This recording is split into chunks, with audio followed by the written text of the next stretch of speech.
Going live.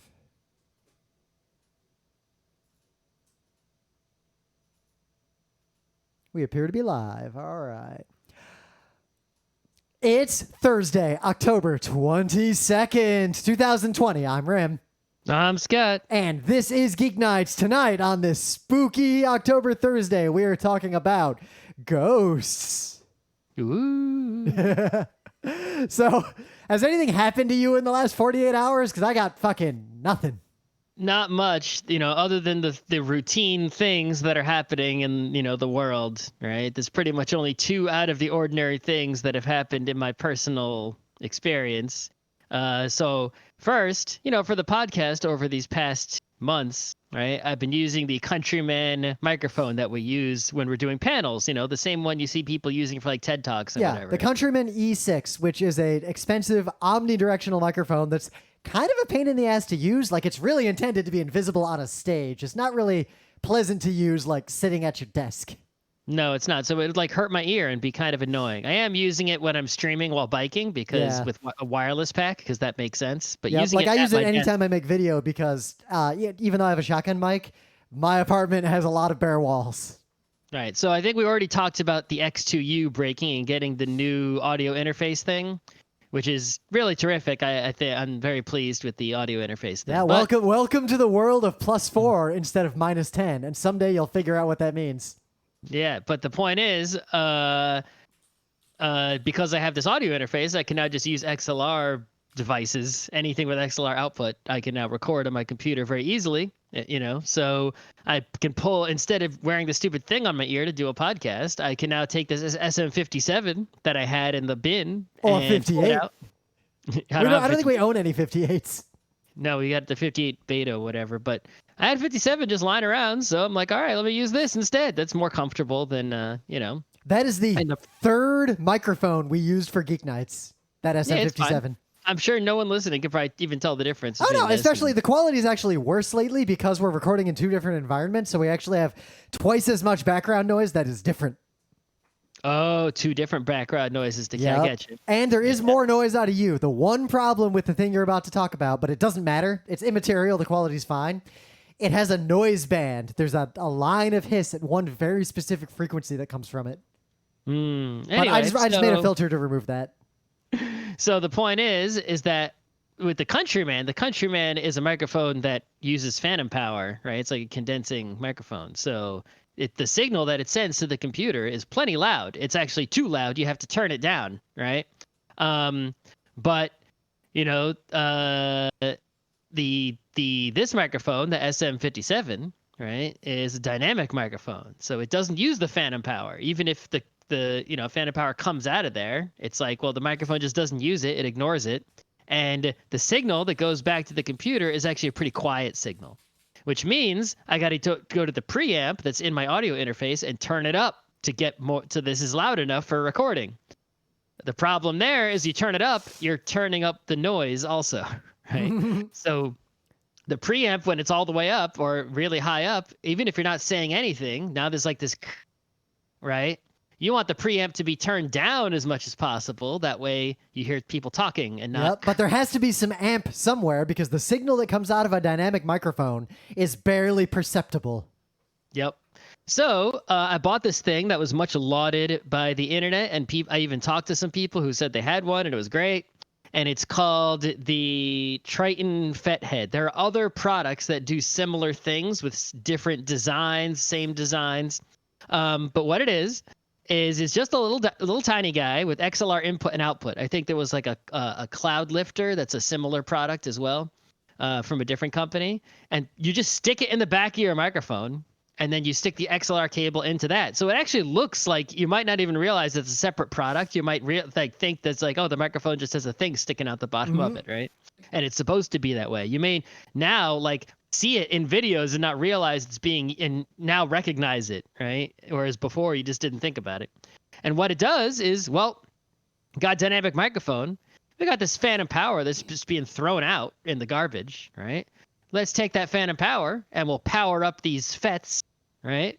And then basically it's an amp. But it's a flat amp. There's no dial on it. There's no controls. It's literally just XLR in, XLR out, the end. It's basically a preamp. Like, yeah, it's a preamp. It just adds like 20 something decibels to the signal going in one direction. Now you might think, why didn't Scott just get a device that has a better preamp in it? And the answer is that is crazy fucking expensive. Really good preamps cost a lot of money. This thing was less than $100, much less, right? And I don't need any more equipment, all right? And all of this is just from one USB 2.0 cable, right? So one USB 2.0 cable goes to this device, which is like a big audio interface, and an XLR cable, then this, FET head thing, and then a microphone. And it all works great. So if you want to use an XLR dynamic microphone with your computer, you should, and it's too quiet, maybe get one of these things. It's much better than turning all the volume up everywhere. And also you might think, oh, why don't you just buy a non-dynamic microphone? Like get a modern capacitive microphone. That costs a lot more than less than $100. Like this Beta 87A that I'm using right here, the one that Scott normally uses in the apartment, costs more. The difference between this and an SM57 is more than what Scott paid for that preamp. Right. If I didn't have the SM57 already, I may have purchased a different microphone instead. Yep. Right. Why didn't Rim just bike over and give Scott the other Beta 87A? Because Rim and Emily are doing a separate podcast. I need that microphone here. Why doesn't Rim use the other SM57? Because you know where that other SM57 is? In my fucking desk somewhere at work. Yeah. I left it at work because I was using it there. Even if you gave me one of those beta ones, it would probably still need this thing. Probably not. This Beta 87A actually outputs a much higher signal when you just plug it in. That's good. Because it's a much better microphone. It's modern. The SM57 dates from Lyndon Johnson's presidency. Yeah, it's old. And it's unchanged. If you find an SM57 from when Lyndon Baines Johnson was president, there is literally no difference between that SM57 and today's SM57. Mm-hmm. Maybe the plastic's made a little better, like in the capsule, but that's probably about it. Yeah, stuff like, there will be immaterial differences, right? But there won't be any, material differences. Yep. So in the news, very sad news. I mean, this was a long time coming. The man was 92. Like that we could live so long. I'll take 92. If I was as healthy as James Randi was and as in good spirits as he seemed when he was 92, when I'm even like 90, I would take that as a win. So the amazing Randy can't complain. Has died of age-related complications. He just literally died of old age.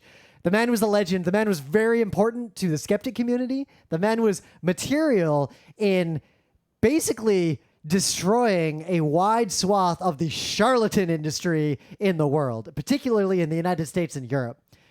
I mean, there are still people who are charlatans everywhere, but it's like, the thing that I think James Randi learned and was internally frustrated by is like, yeah, you can educate people, right? You can help people, but some people cannot be helped. You would talk about that event horizon. Like there's a point in someone's life beyond which no logic can ever reach them again. Like they're gone. Mm-hmm. And I just remember seeing an interview from him. This interview was like 20 years ago, but someone asked him like, have you ever changed anyone's mind? And he thought about it. And I just remember the saddest thing is he actually paused and he said something to the effect of, it's never happened once. The only people I've ever convinced were already convinced and just needed that final push. No one has ever changed their mind because of any of my work. My only hope is that I can prevent people from getting that far in the first place. I'm obviously paraphrasing from an interview that I heard like 15 years ago from 5 years before that, but that's basically what he said. Yeah, I mean, that definitely describes, my experience, right? Is like I already sort of knew that, there are things in the world that are real and there are things in the world that are fake. There's people out there lying and trying to scam you in various ways, right? Yep. But then, thanks to his educational foundation and his other works, right? I was like, oh, now I understand, right? How do you tell, right? Oh, there's fake things I wasn't even thinking about, right? Yep. It's just sort of like you already know, but now you really know, right? He also made sure he did a good job of doing the right kind of outreach. And the thing that I think really struck me was he was very patient with very, very crazy people. He really, he would compassionately talk to them. Like, all right, you believe you have this power. let's do a test. I will work with you to define this test. I will bend over backward to help you prove to me that you have powers. And like, he never lost his temper. He interacted calmly. I think he was, I mean, I'm sure he lost his temper off camera and in his personal life. Yeah. But when he was interacting with someone who was trying to prove their stuff, he earnestly worked with them because he was trying to convince them. He was trying to prove that this stuff is not real. Mm-hmm. But a very important and wonderful old man. Yep, right? the best and I I think can it's say. That's also, right, it's pretty good when you can, like, if you think about James Randi, right? You never think about young James Randi, right? It's like, it was like, old man was like his only like remembered form, right? Yeah. Whereas I think there are a lot of other celebrity, important, significant figures, right? Think about, I don't know, someone who's still alive, right? So, Michael Jordan, right? You're never gonna you're not gonna they're not gonna in the newspaper put photos of old Michael Jordan, right? Yeah, well, I guess it depends partly on. He had his act, which was like the biggest show in the world, right? Like this legendary, eternal figure. But you know what it comes down to? When were you famous in your life, and what were you famous for, and like what sort of career kept going? Like James Randi just kept doing this thing for so long. He kept. Right, his really huge, the huge start. It's like, well, he started as a magician, but his big start as the debunking type was like, with Johnny Carson and stuff. Yeah, when he went after Uri Geller, right? That piece of shit. So basically, for more than my entire life, he was already old man. That Johnny Carson clip, it's not like you're seeing a young James Randi there, right?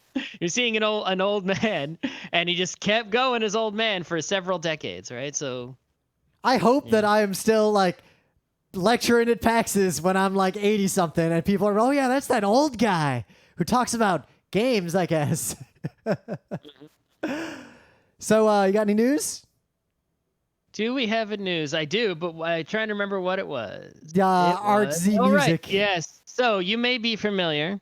There is a YouTube channel called Artsy Music, and it's not ARTSY, it's ARTZIE. And even if you don't know the name of the channel, you may have seen it.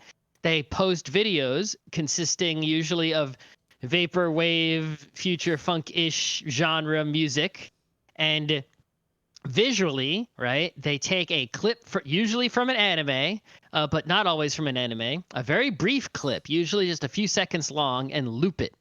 Right, so you've probably seen like the Urusei Yatsuro one with the Lums just kind of going back and forth, right. or Right. Chase It's Nataru. like the three characters lean into each other, like 1, 2, 3, and then it resets 1, 2, 3, right? And you've almost definitely seen these videos if you're a nerdy person. These are like they're like a tier down in popularity from like lo-fi beats to chill and study too. Right. But this channel, which, if you've only seen its popular videos, has been like an institution for quite a few years now for that particular music scene, right? Because people are in the scene of, the vaporwave genre of music or whatever. They're following the artists, right? They're band camping, they're SoundClouding, they're in it, right? So they don't need artsy music.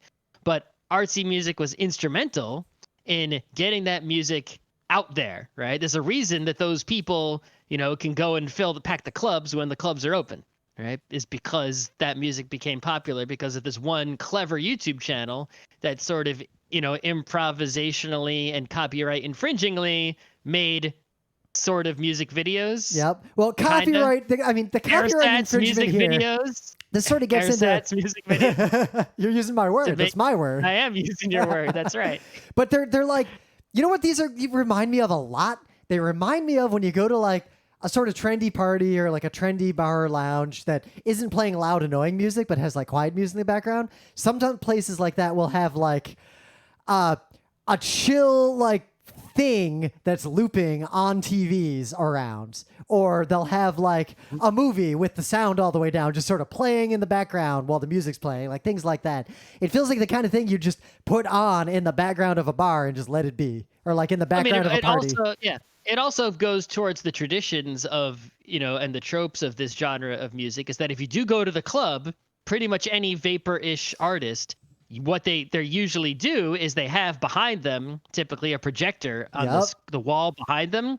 And even if they're streaming on Twitch, they'll stand in front of a green screen and play behind them some imagery. And you'll always see, DJ with so-and-so, here's the tracks they played, visuals by so-and-so. Like making visuals to go behind DJs is like a whole thing in and of itself. So the Artsy Music channel a while ago had a little bit of drama involving a fight between, I think, the person who runs the channel and maybe their partner or something. There was some drama involving like them stealing the login to the channel and changing the password. I wasn't super clear on what happened and who was at fault. I'm still not clear on what happened or what the resolution of that was. I couldn't figure out what the heck happened with that either. There was drama. Regardless, the new drama is that despite being super copyright infringing for several years, right? Not only is the music, almost all the music is heavily sampled music, and they didn't clear those samples, right, with the original song creators. Of course not. They're not paying whoever made, right, the original songs, right? Like if I sample Michael Jackson, right, and I, make a new song, well, it's very unlikely YouTube will detect that as a Michael Jackson song, right? And now they're not going to be, even if I monetize, like Michael Jackson's not getting the money, right? So there's that level of copyright infringement that was happening. There was also just the anime imagery, So what happened just now recently was that ShowPro, which is Shokogan, Shogaku, whatever, Shueisha, they shortened their name to ShowPro in Japan, the big anime company. Yeah, they've come after my YouTube channel before. Yeah. So ShowPro basically came down on Artsy with copyright strikes on almost every video because they're all anime clips, right? Yep. Even though these clips could not in any way impact their monetization of their properties. Let's be real here. Watching Sailor Moon transform, half of the Sailor Moon transformation, right, on a loop does not in any way impact the sales of Sailor Moon DVDs. The worst case scenario is it doesn't impact them. More likely it reminds someone, oh yeah, Sailor Moon. Yeah. That exists. Anyway, so the copyright thing obviously is bullshit, but the channel's going to die, right? It's still up as of now. They're making a new channel. You can go to the Twitter to learn about it. I guess they're going to avoid copyright infringement on the new channel. Yeah, we'll see how they even do that. There are some other channels out there that attempt to do similar things. It's like whack-a-mole. There's so many channels that do stuff like this, and I guess what says actually this was a popular big one that mattered because it was a platform for basically making something that was an underground scene and getting it known. Dude, right? that channel is literally how I got into that scene and became interested in that scene. Was this fucking channel? Exactly. Those other channels that are doing the same thing weren't successful. Right? I would literally just put it on in the living room while I was cooking dinner. It was just a fun thing. Yep. So the channel's probably going to die soon if it's not dead by the time you hear this, and that's a sad times. And there's just so many things going on with that. Well, right? this segues conflagration of anime, music, YouTube problems, right? Copyright issues. There's just so many things all coming together into this one story. And it's, it's a big deal. Segues nicely into my news, which is Twitch is also having these problems now. Basically, YouTube, a lot of people have used Twitch instead of YouTube, partly because YouTube has much more powerful automated copyright enforcement for music, and Twitch hitherto had not so much. And basically, back in June, there was sort of an apocalypse on Twitch where millions of DMCA notices all came out at once, and a ton of streamers lost their channels or lost a bunch of their old clips, and there was big trouble. A second round of that just happened a couple days ago, and now it's not just people who might have some incidental music. It's also a ton of people who have just streamed video games that happen to include some licensed music in the video game, even in small segments. Makes sense, yeah. Yep. But it's basically an apocalypse. Huge channels are being taken down. People are losing a decade of their VODs and archives with no way to get them because YouTube, for all their problems, at least does let you fight back. If you get a copyright claim, as I'm very familiar with because I fought over 100 of these over the years, you can file a DMCA counterclaim, and then you can go back and forth, and YouTube like facilitates the process of getting lawyers involved. That's the reason why our Utena videos are still up, because I've done that repeatedly. I've had a lawyer involved at least twice. Twitch is not doing that. Twitch is just deleting any content that gets a DMCA strike. Because Twitch is about live streaming. It's not about archiving. Their VOD feature, I could even see them completely removing it. I'm surprised they still have it because it never worked well. Like I remember originally, I don't know if this is correct, but my memory was that originally Twitch didn't have a VOD feature, and there was a feature instead where you would use OAuth to connect Twitch to YouTube, and Twitch would save your video to YouTube and wouldn't be saved on Twitch. But yeah, the Twitch VODs, like, because I don't think people realize that legally speaking, at least in the United States, right, using music on a live stream is actually a different license. It's a different, right, royalties payment than using it on a recorded video that can then be played back several times versus a one-time live stream. You pay for that differently through different channels, through different amounts. The money goes to different people.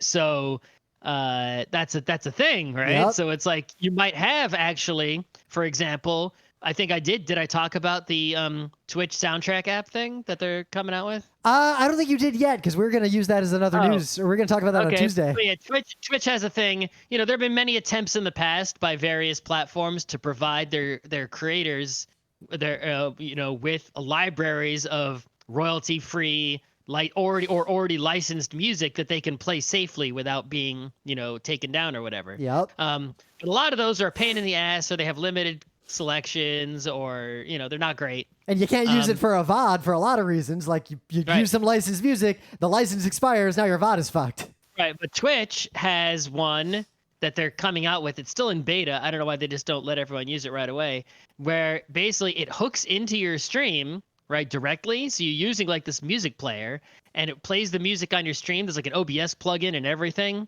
And it's actually it actually solves a technological problem, because normally if I want to play Spotify music on my Twitch stream through OBS, then in OBS I have to play my desktop audio, right? Because Spotify plays, and then I capture my desktop audio, which includes the Spotify audio, and route that out to the stream. Well, like right now, I'm routing my desktop audio to OBS to get Scott's audio into the stream. Right. Sure. But let's say that somebody, you forget to turn off, some instant messaging program, and someone sends you a message and it goes ding. Now that ding goes through to your stream. The Twitch soundtrack thing gets around that because you're not capturing your desktop audio. There are other ways to get around that, but they're not, like, people don't do it for a lot of reasons. This is a good and elegant way, right? The Twitch thing will actually take just the music and send it to just your stream. You don't have to listen to the music locally if you don't want to, right? So and also the music has all been licensed by, Twitch, so that it's safe to play. That's why they're providing it to you. And there's actually a huge selection, but some of the songs in that library are stream only and not VOD safe, right? So even when Twitch does it, the legal and narrow way, right, to try to set something up for the users, it's still not perfect. Well, the other but think about the buried lead of the two stories we just did. What's really happening here is multiple industries just in the last 6 months or so have started to get extra aggressive on copyright enforcement in really, really edge uses of their IP. Like, they're going at, like, it was one thing when, like, the RIA was going after just straight up music piracy. Like, I still think music piracy back then was important and changed. Like, there's a lot of discourse to have there. But I at least understand why the music industry went after Napster. Like, that makes sense. Napster directly took away their revenue of their product. But none of this stuff does at all. These are does. People these days... Depends on which parts. Background music that's in a video game that is not uninterrupted to listen to, that's incidental to a stream, cannot take away revenue. But to your point, I'll just put on, if I want to hear a song, like I think of a random song, I'm just sitting at my desk like, oh, I want to listen to X song. My go-to is just to type it into YouTube and watch some random music video. Yeah, there are people, though, who don't use a Spotify. They don't use anything. They just go to YouTube and they'll make playlists on YouTube, and YouTube is their music player. Yep. But I guess what I'm getting at is that on Twitch, it's like, if some guy has music playing, let's say he's a streamer of, I don't know, Overwatch, right? Yep. And he's playing some, music during his Overwatch stream. Well, it's like on the one hand, it's like that is not replacing listening to that music. Yeah, because you heard a bunch of like pew pew pew constantly. Right. No one's going to that stream to hear the music, but that music is enhancing the stream and making it more watchable, right? So the compensation is really, in that case, the streamer owes, right, the person who made the music money. But think about that old parable of the man who eats the bland rice, but he lives over a fish restaurant, and the smell of the cooking fish enhances his enjoyment of the rice. Does he owe the fish restaurant money? Well, here he's eating the fish here. But is he really eating the fish? Could the label that made that music make money that they would not have made if that stream didn't exist? Well, but his thing, would his stream have as many viewers if it only included the sounds of Overwatch, or would it be annoying and more painful to watch that stream, and the music makes the stream easier to watch? Now he's got more viewers, he's making more money because he's using the person's music. But the streaming industry makes so little money to begin with, and right, well, if copyright was fully enforced, probably would not exist at all. Like, our streaming culture would disappear. Right. The other example is obviously someone just has a Twitch channel where they're a DJ and they're just playing music. Yeah, that's a different. Not all of it is their own music, and yeah, that is a replacement. Like, you could just not use Spotify and just go to Twitch and watch music streams. What I've noticed is that just in the last 6 or so months, a lot of different IP holders are going after increasingly niche and incidental uses of their property that could not in any way affect their monetization. Well, they got time because they're not doing other things. And they might be desperate for revenue because COVID has kind of broken the world economy. Yeah, no concerts. I need more money. Yep. All right. I can't tour right now. Get more money. Go. But this is just really not the right path, because all this is going to do, like in the modern internet culture, if music is not used incidentally, it's not like the labels make more money. Instead, the music that's not being heard disappears from popular consciousness. Yes. So, but also, if someone makes a song, you can't pay them with exposure. Right? Yep. Well, this is the dueling thing. On one hand, we need to be able to support the people who make art. But on the other hand, we need a statutory way to protect people who remix and make new works that are using parts of original works. Like, we need a compulsory license for sampling that includes a gratis version for people. There are like compulsory licenses. They're not, like, a lot of the places just aren't paying. Yep. They're just not doing it. But that's it. The compulsory licenses are usually pricing out very small, amateur, or completely incidental uses. Mm-hmm. Because that to codify that would be an army of lawyers and Congress and like 5 years of debate minimum. Like, no one's willing to go down that road. And I think our culture is just getting increasingly broken by draconian copyright enforcement by owners of IP who are going after uses of their IP that do not materially affect their bottom line. It's also a smaller problem in the world of problems. Exactly. It's something that, like, I'm mad about and that scene is mad about, but some random person on the street is more mad about other things. This is a pandemic. What do I care about copyright infringement? It's always been that way. Even during when the good times, I'm making quotes here, we're rolling. How many people knew what the CBDTPA was? How many people I still know what CBDTPA stood for, because that's how mad I was about it. Yep. But yeah, you have to, in order to solve those kinds of less important problems, we need communism. You got to solve all the big problems first, and then suddenly that will be the biggest problem. So, incidental to this, today I saw a terrible take that's related to this on Twitter, and it's newsworthy.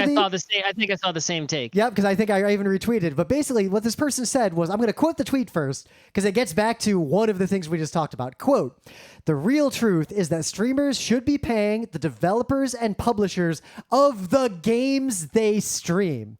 Not even music. We're talking about the games themselves. Quote, "They should be buying a license like any real business and paying for the content they use." They think that if I'm playing Overwatch and I'm streaming Overwatch, I should have to pay licensing fees to Blizzard for that privilege. Right. Well, there's two angles on this, right? So I saw a tweet responding to that person, and that person. Yeah, we were both in that same Twitter thread. The response is like, look, if you're a game developer, publisher, right? There is literally no better way to spend your advertising marketing budget than to pay streamers to play your game. This isn't. We're not talking here about, like, hey, this is for exposure, right? This is buying advertising. Yeah, it's right? like, here's 10 grand, play my video game for a month. Right. If you have 10 grand to spend on advertising your game, giving it to convince a big streamer to play your game translates into more sales of your game than any other way you could spend those $10,000. Putting ads on YouTube, putting a booth at a convention, anything that you can think of to advertise your game, radio ads, TV ads, none of those will work as well as just getting some popular streamer to play the game, right? So if a streamer playing the game is literally just advertising the game, right? It's like, why would the streamer pay the person who made the game? They're doing them a huge also, favor, never right? mind the fact that 99.9% of streamers make dozens of dollars streaming. There are not many streamers who make real money. And most of the streamers you think make real money, if you count the hours they put into that bullshit, they're not making much money. Right. So yeah, on the one hand, if you look at it and you say, hey, the streamer is making their money from these subscriptions, and they're using, they're using this artwork that someone else made for free, right? If you look at that relationship, it's sort of like, yeah, the streamer probably, I'm playing Mario and people subscribe to me to watch the Mario.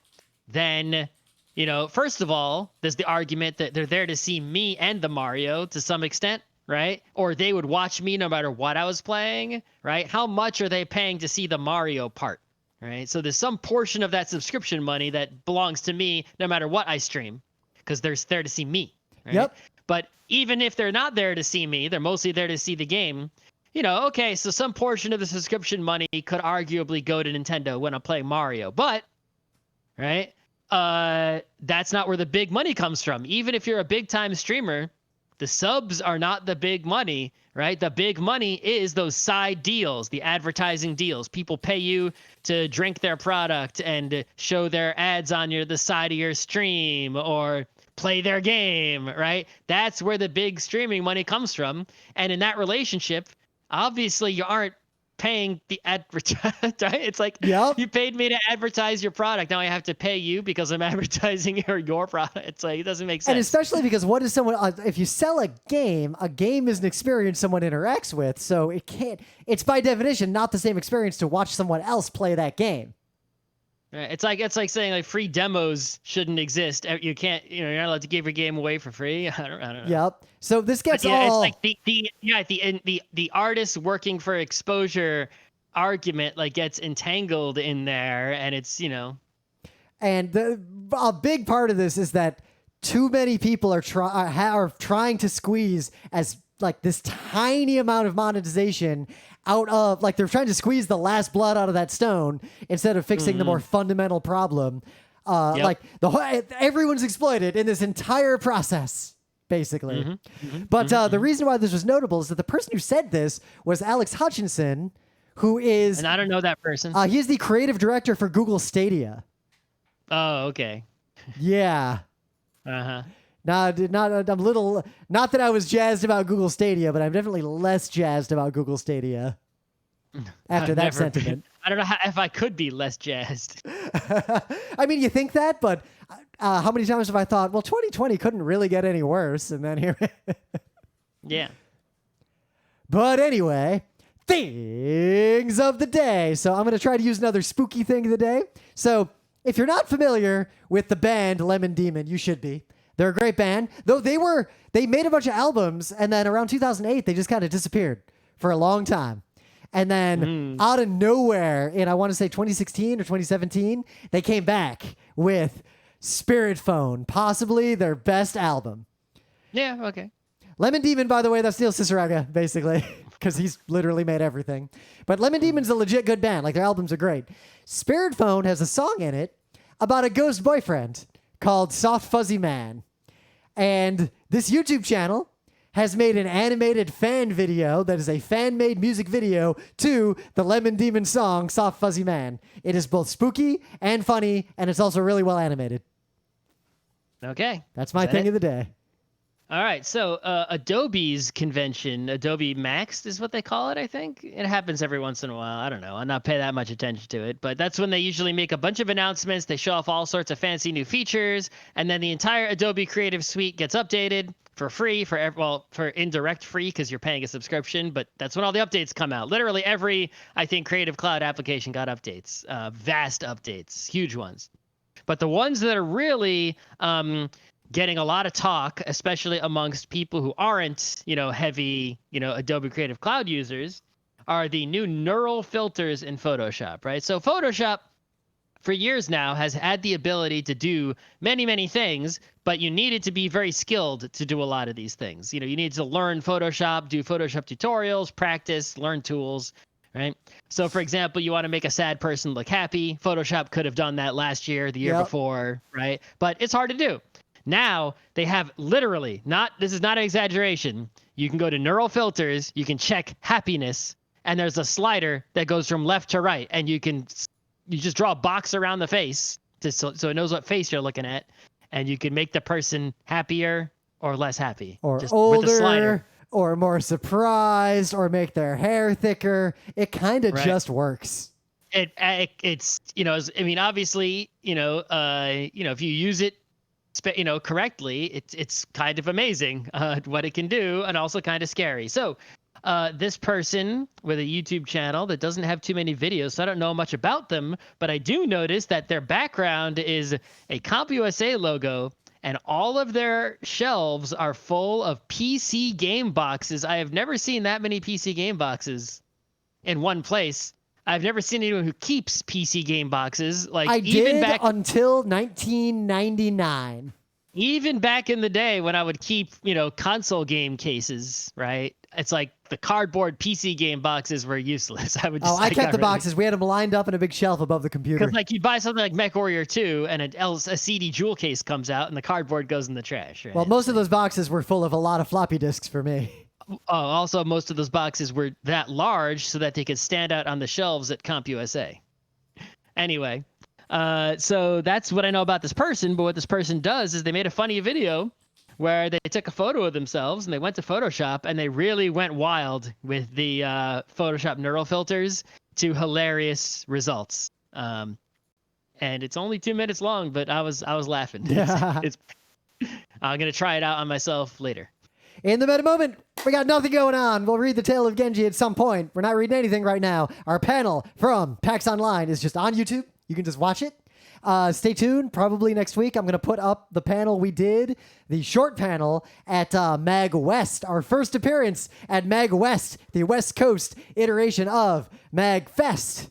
So yeah, also, I do notice that PAX and MagWest are both uploading on their YouTube channels individual videos of various panels. Not ours. I think ours will probably be like last in the list. But they are uploading some. They might get to ours at some point. Who knows? Ours is on the YouTube channel already, but it's in the day 6 stream or day 7 stream. They're cutting them up and splitting them out now slowly over time. So. Yep. But what I uploaded is the director's cut that is edited the way we would edit a panel compared to the format I had to use for PAX. There are no material differences, though.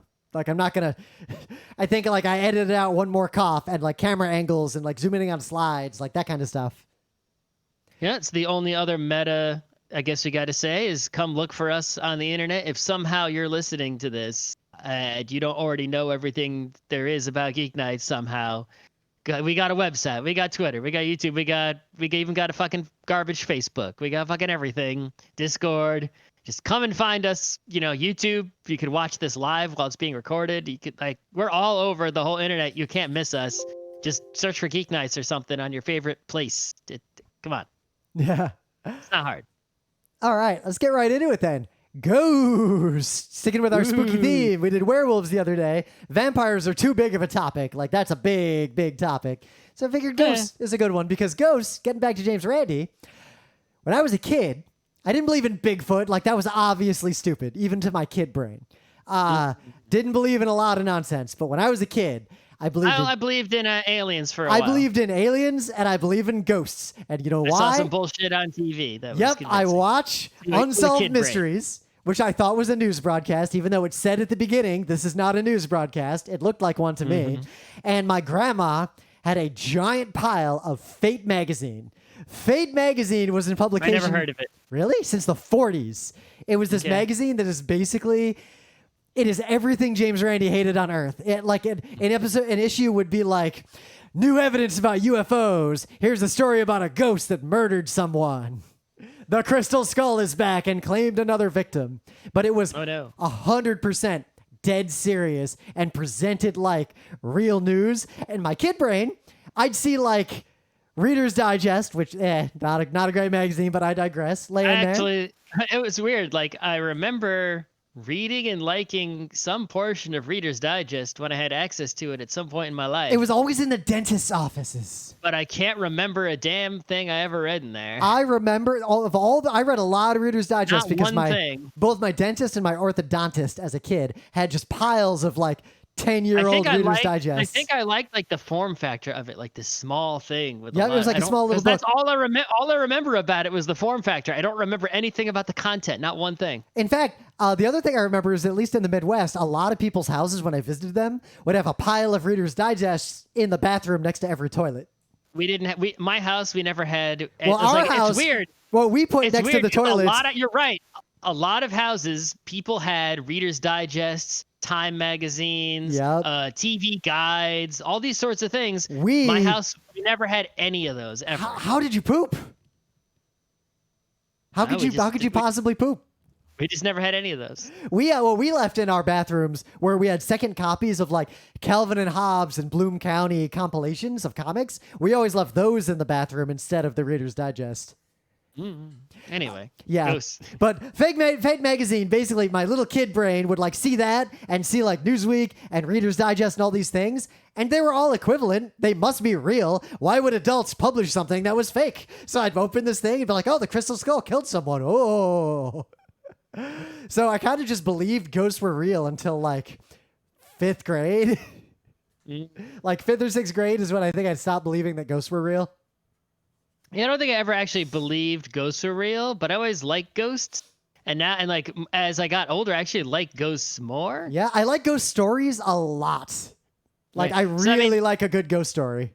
So the thing with a ghost, right, is that unlike, the other ones, the vampire, werewolf, right, there isn't like this single firm, definition of ghost. Yep. It's pretty much like it doesn't even necessarily have to be back from the dead, even though it usually is, but it's just sort of an incorporeal, sentient spirit of some kind Yep. is a ghost, right? This the stereotypical vision of a white sheet that can go through walls, Yep. Casper, whatever, but doesn't have to be that. It could just be like, there's bad juju's around, right? You're feeling, uneasy and something's talking at you. It doesn't have an actual appearance, right? Yep.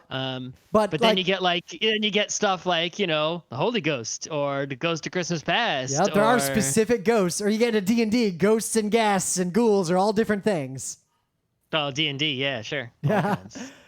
But I do really, really like a good ghost story. It's hard, like, Pete, you need a good storyteller. A ghost story that's just by itself is not great. It has to be written well and have like the right ramp up of tension. Doesn't have to lead to a jump scare. I like it when they leave kind of ambiguous endings, but I love a story that is supposedly true with quote marks about a ghost or a haunt of some kind. All right, well, I mean, because that's the thing. So the ghost, an actual ghost, like a ghost jumps out at you is not scary, right? It's like, okay, there's some sort of incorporeal spirit that can't touch me. What can it do? Make me cold? It's like if it comes through my body, it's like, they're not actually frightening. Well, it depends what kind of ghost. What if it's a ghost that necessarily. can like actually kill you? Maybe, but okay. So No, it kills usually me. they're not. Like most ghost stories, the ghost can't actually like kill you. Usually At least when a not, ghost not directly. Yeah, usually when a with ghost kills itself. someone in a ghost story, it's because the person themselves is so afraid that something else kills them. Right, exactly. So I think the classic ghost story is like The Shining, right? It's No. like that's your scary ghost story, right? Those There's ghosts all these didn't actually do anything to him if they were even real. But that's exactly it, right? There were dead people, right? Their spirits, though, of those dead people are still about, despite them being dead, and they're probably upset, right? They're not happy having a good time, Casper the Friendly Ghost, even though Yep. they could be, right? And so it's not about the ghost itself, right? Alien is about the alien, right? Zombie movie is about the zombies coming to get you, right? It's also Ghost about is about society. sexy Ghost, but I don't know if any of you are even old enough to have seen Ghost. Sure. Right, but a classic ghost story that's a scary horror type one, right, and not a sexy one or a friendly one, is not about ghost. It's about what humans do. It's a human story, but what do humans do in the presence of malevolent, past dead people, right? It's like an environment almost. Like, Now oh, that here what are okay people, and they're stuck in a place, and that play, or not necessarily stuck in a place, but they are haunted by dead people who now are gone. that is why I persist. Like when I was a little kid, I stopped believing in UFOs around like first or second grade, but ghosts hung on for a while. But partly because as a kid, I made this sort of connection that obviously most ghost stories are fake like Bigfoot, but I had this vague idea that maybe it's plausible that like if something happens in the world so strongly it would like leave an imprint on the world. Probably because like Fate magazine explained ghosts that way at one point and it just seeped into my brain. Like Right. I had a kid brain plausible explanation for them, but Bigfoot was even to like a kindergartner's brain like that is obviously a guy in a gorilla suit. Yeah, I don't remember if this was on one of the like more popular shows like Unsolved Mysteries or a different show. But I remember as a kid seeing a show and the story they told or they retold with actors, right? Reenacting.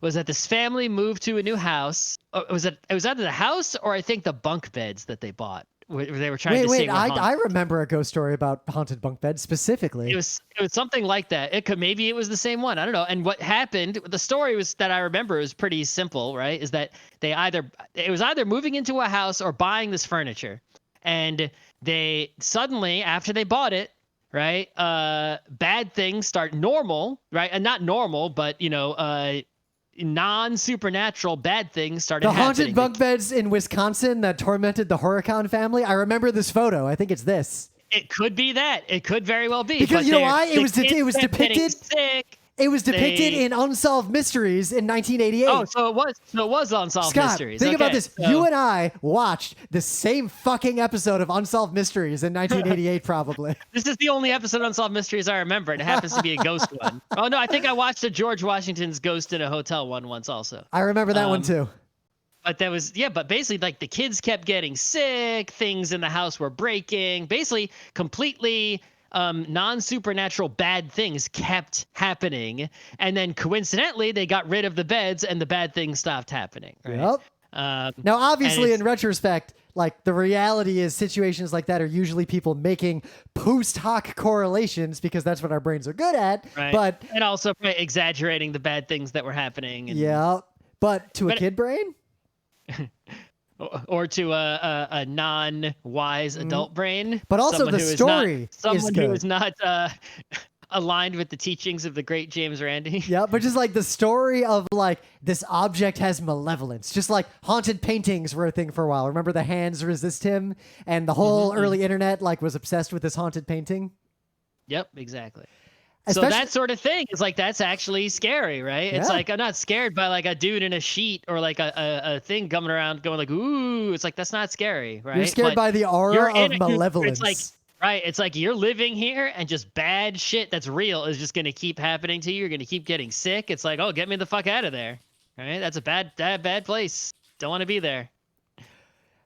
Yeah, in fact, about a year, we were at a wedding. Oh, God, it's weird to think back to like pre-COVID times when I would like go out to a place, but we were at this really, really fun wedding, and people were hanging around a campfire late at night, and a bunch of them were smoking a joint, and everyone just like super chill, and someone wants to start telling ghost stories. Everyone goes around telling ghost stories, and the thing I love the most about ghost stories is that almost everyone, even if like most people don't believe in ghosts, like literally, but ask almost anyone, and they have at least one ghost story that they can just tell unprompted. Like, hey, do you know any ghost stories? Yeah. Yeah, the story of the haunted bunk beds.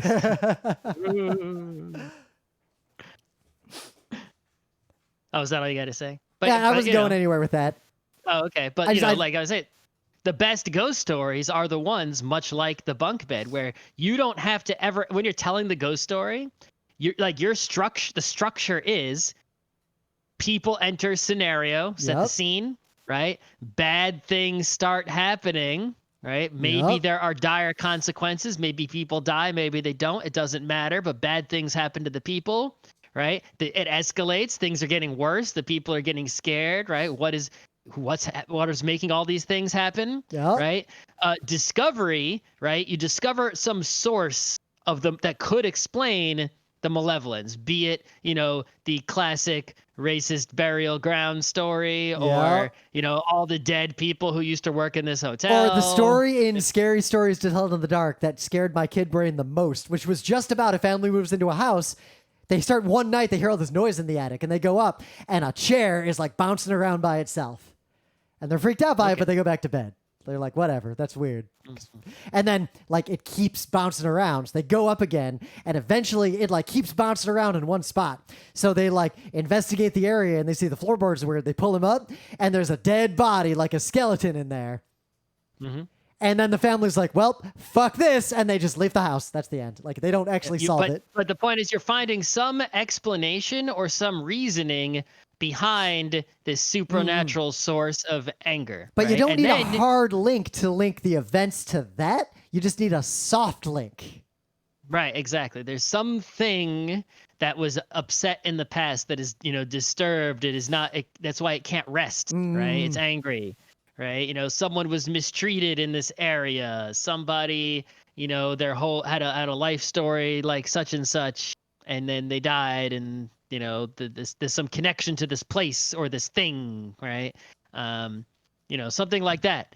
And then you can either resolve it, you appease the ghost so it can pass on, right, and be at peace, or you flee or destroy it, or you get multiple endings to choose from. Choose whichever one you like, right? That's Ghost Story 101. Now, the other thing I really like about ghost stories, though, is that if you take like historical ghost stories and legends, and even like popular ghost stories, you can usually categorize them into like there's a limited number of categories of ghosts that are pretty common, and you can bucket almost all ghost stories into one of those categories. But I'm particularly fascinated by the fact that many of those buckets have a modern, like recently discovered, like physiological or psychological trigger. Like we can explain that kind of ghost story when someone experienced it directly, like when someone has a lived experience with a ghost event. Like sleep paralysis is one. Like a lot of ghost stories boil down to the symptoms of experiencing sleep paralysis specifically. Right. So somebody at some point in history had sleep paralysis. They suffered from it. Yep. And their explanation for it, not knowing what sleep paralysis was, they said, I woke up at night and I couldn't move and I heard noises and I was definitely, oh my God, it was haunted. Oh, Scott, and you realize it's worse than that. Have you ever experienced sleep paralysis or read no, about thank it? God. No, I've read about it. It's Yes. way creepier than you think. It's not just you wake up and can't move. You wake up and can't move, and many times, like the majority of the times, you will sense a presence floating over you, and sometimes even see like a shadow shaped like a person floating over you, or someone standing at the foot of your bed. It's that specific in its psychological and physiological effects.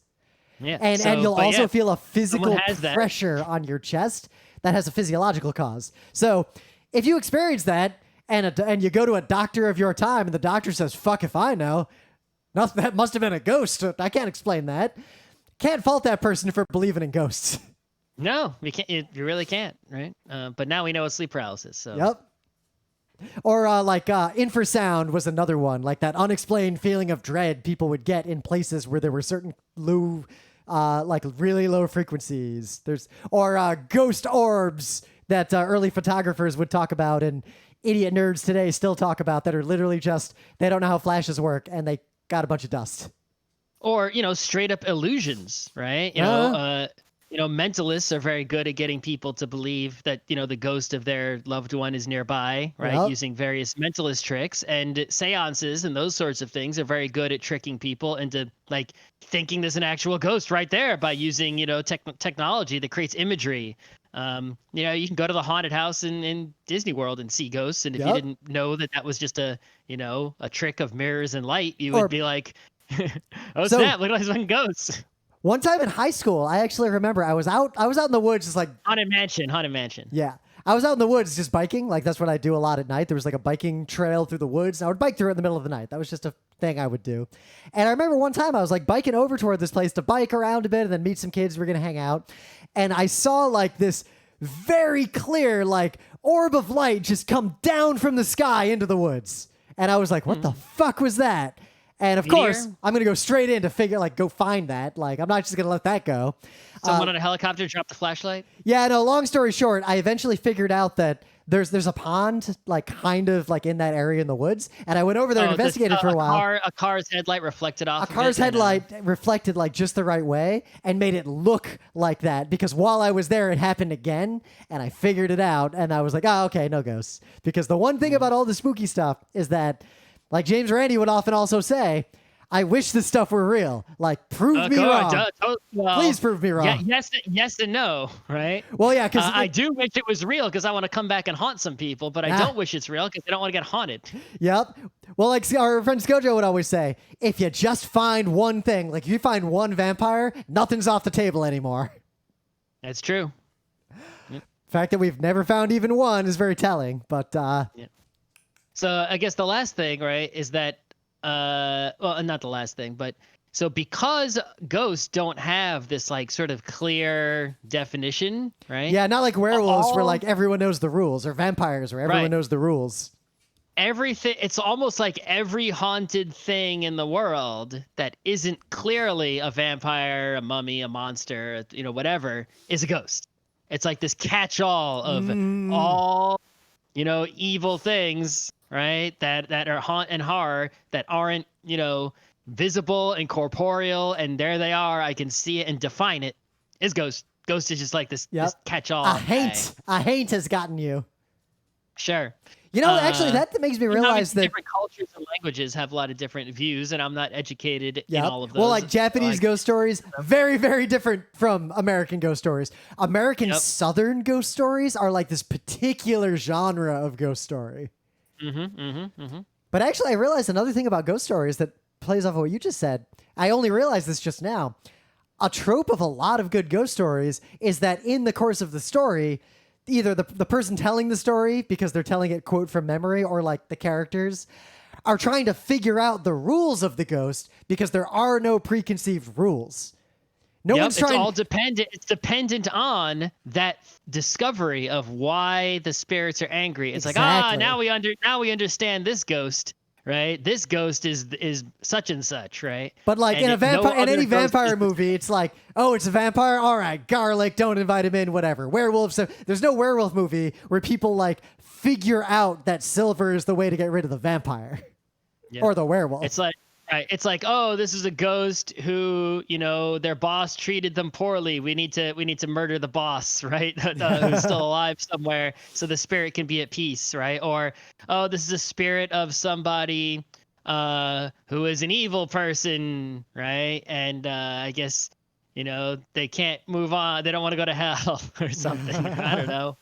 Come up with, you know, whatever. But that circumstance of the ghost is going to change the rules of how you deal with it. And I was about to say, we were talking about with like when we did the werewolf show, werewolves go through this cycle of like scary werewolves, sexy werewolves. Werewolves really aren't in pop culture, just like all monsters do. Have there been sexy ghosts again since the movie Ghost? Was that the last time ghosts were sexy? I mean, I don't think ghosts occupy all the different categories, but you know, cute and friendly ghost has always been a thing. Definitely. I mean, Casper is a really, really old intellectual property. Yeah, you got Boo, my favorite Mario. Boo is not ghost. friendly. He is. No, he's not. He's dangerous. If you just look at him and he goes, "Oh no!" He closes his eyes. And yeah, and then you hides. look away and he fucking murks you. Yeah, don't look away. Just look at the cute ghost. It's not that hard. But yeah, well, Ghost and the unfortunate ghost blowjob from the deleted plot from Ghostbusters. I guess Spirit Phone with your fuzzy man. Yeah. Well, I mean, Ghostbusters is a good one, right? It's like, you know, every time Ghostbusters go, they're dealing with something different, right? Yeah. You know, Slimer is a ghost, but he's like a green slime thing, right? But And along so- the same lines, Beetlejuice the Stay Puft Marshmallow Man's a ghost, but he's like covering this, he's Yep. doing something different. Beetlejuice is a ghost. That whole movie is about ghosts. Yeah, pretty And much. that movie Beetlejuice is a ghost. literally about the rules of ghosts. And that's a corporeal ghost. Yeah. Right? Those, like, you can't see him sometimes, right? But Well, he's corporeal, but the other ones really aren't. sort of are, but they're just like they're not always corporeal. But the point is they're still dead. They're still dead people, right? True. That are at unrest, so they can't carry on to the some other wherever they're supposed to go. Pat points right? out that King Boo does not help your argument. Well, he's the king of booze. He's not afraid anymore. But I'm thinking about this too. When we were talking about like if you find one ghost, then like the floodgates are open, but how that could be a bad thing. Think about like Beetlejuice and Ghostbusters. Both of those imply they're very like Lovecraftian existential horror. Like Ghostbusters basically is a world where these four schmucks figure out that the cosmic horrors of space literally exist in the form of ghosts. Yeah, pretty much. Beetlejuice, the afterlife is horrific. Ghosts, right? The Ghostbusters ghosts, for the most part, are not. I think some of them are represented. It's not like Ghostbusters tried that hard in this regard, right? Of making their mythology consistent. I'm including the cartoon too. But yeah, some of the ghosts in Ghostbusters clearly, like, there's the librarian ghost, is the ghost of like a dead librarian, or the electrocuted guy in the opening scenes of Ghostbusters 2.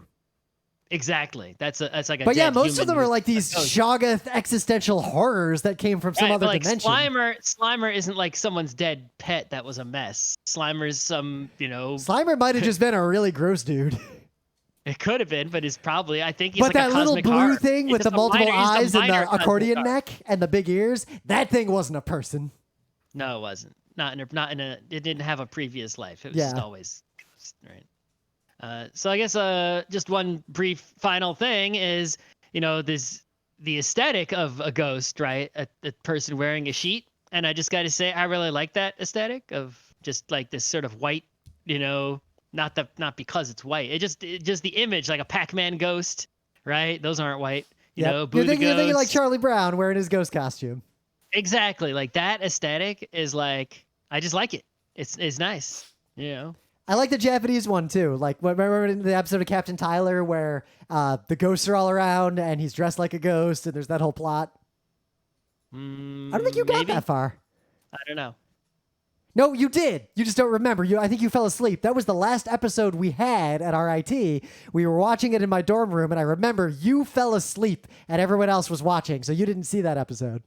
All right. But just the aesthetic of the classic ghost imagery. You go to the Halloween store and you're like, you got like a string of ghosts on like a garland to hang on your door, your side of your house or something, like Christmas lights or a tree. It's like I like that action. It's it's bad, like it's better imagery than like Bat or Jack-o'-lantern. Yep. Or what about all the Scooby-Doo ghosts? Even though they're all fake and they're all just mirrors and projectors somehow. Yeah. I mean, skeleton's also obviously way up there, right? It's pretty much skeleton and ghost. Those are the top two. I don't think we need to do a show on skeletons, though. Haven't we? If we haven't. All right, I think that was a good show. That was a good ending point.